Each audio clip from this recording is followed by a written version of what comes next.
भारत में पारिवारिक व्यवसायों की जड़ें बहुत गहरी हैं। देश के हर कोने में आपको छोटे से लेकर बड़े स्तर तक के ऐसे बिजनेस देखने को मिल जाएंगे जो पीढ़ियों से चलते आ रहे हैं। चाहे वो किराना दुकान हो या फिर कोई बड़ा उद्योग समूह, अधिकांश बिजनेसमैन यही सपना देखते हैं कि उनके बच्चे उनकी मेहनत को आगे ले जाएं। PwC द्वारा जारी एक नई ग्लोबल रिपोर्ट में यह खुलासा हुआ कि भारत में 79% कारोबारी चाहते हैं उनका बिजनेस उनके बच्चों के हाथों में सुरक्षित जाए। यह आंकड़ा न केवल भारत में पारिवारिक मूल्यों की ताकत को दर्शाता है, बल्कि ये भी दिखाता है कि यहाँ लोग अपने व्यवसाय को एक धरोहर की तरह मानते हैं। इस रिपोर्ट में भारत को लेकर जो आंकड़े सामने आए वो बाकी देशों के मुकाबले कई अधिक हैं।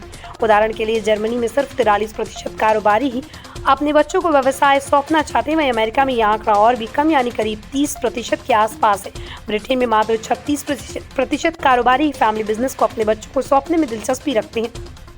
यह अंतर साफ दर्शाता है कि पश्चिमी देशों में कारोबारी अधिकतर अपने बच्चों को स्वतंत्र करियर की ओर बढ़ने देते हैं, जबकि भारत में पारिवारिक उत्तराधिकारी की परंपरा अभी भी बहुत प्रबल है। भारतीय कारोबारी न केवल अपने बच्चों को बिजनेस सौंपना चाहते हैं, बल्कि वो उन्हें इसके लिए पूरी तरह से तैयार भी करते हैं। आज के दौर में कई बिजनेस फैमिलीज अपने बच्चों को IIMS, हार्वर्ड, स्टैनफोर्ड या लंदन बिजनेस स्कूल जैसे नामचीन संस्थाओं में पढ़ाई के लिए भेजते हैं, ताकि वो व्यवसाय की आधुनिक तकनीकें और मैनेजमेंट स्किल्स सीख सकें। इसके बाद वो अपने बच्चों को कंपनी इंटर्नशिप या छोटे पदों से शुरू करवाते ताकि वो जमीनी अनुभव प्राप्त कर सके। इस तरह धीरे धीरे उन्हें व्यवसाय में घोला जाता है और फिर समय आने पर पूरा कारोबार उनके हवाले कर दिया जाता है। हालांकि ये प्रक्रिया आसान नहीं होती। कई बार परिवारों में आपसी मतभेद और नेतृत्व को लेकर विवाद भी सामने आता है। कुछ केस में बच्चों की रुचि इस समय व्यवसाय में नहीं होती या वो कोई अन्य करियर चुनना चाहते हैं। फिर भी भारतीय कारोबारी आमतौर पर मानते हैं कि फैमिली बिजनेस एक स्थिरता और सुरक्षा देता है जो किसी कॉर्पोरेट नौकरी से नहीं मिलती। इसके अलावा परिवारों में विश्वास और समझदारी की वजह से ये मॉडल लंबे समय तक सफल रहता है।